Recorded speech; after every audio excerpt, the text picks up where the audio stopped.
أمريكا جرحت الصين. لن نسكت على حمام الدم الذي لحق بالأسهم. التنين خلع القفازات والقتال لم يعد وديا. ترامب الذي يفضل اللعب مع الخصم العملاق ربما يغفل أو يتغافل عن أوراق الصين الموجعة للرد على الرسوم الجمركية التي تقيد تجارتها.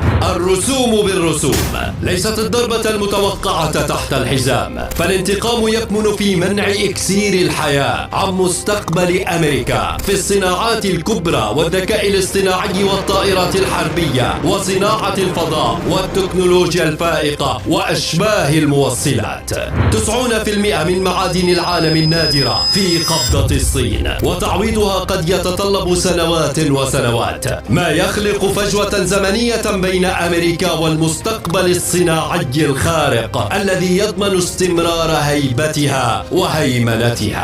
سيد ترامب، إن كنت قد رفعت السور عاليا في وجه بضائعنا، فإن الصين تبدع بالدخول من الباب الخلفي. غزوة الاستثمار في المكسيك قطعت أشواطا في التحايل على الرسوم والتكاليف. لقد غيرت الشركات الصينية استراتيجيتها ونقلت مصانعها مع الخبرات المحلية إلى مقربة من الحدود الأمريكية. يأتون بالمواد الخام ويعيدون التصنيع بمواصفات تحمل قيمة مضافة تتناسب مع اتفاقيات التجارة الحرة بين أمريكا والمكسيك وكندا الموقعة عام 1994.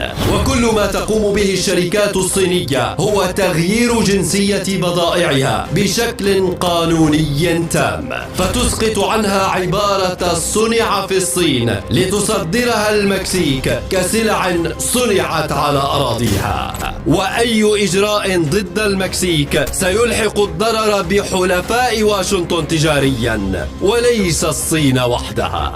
الصين وما أدراك ما الصين، أوراقها لا تنتهي، وربما يعبث ترامب مع خصم صبور يسكت قليلا على الإهانة قبل أن يرد بصفعة تقول فيها الصين لخصمها: ردها علي إن استطعت.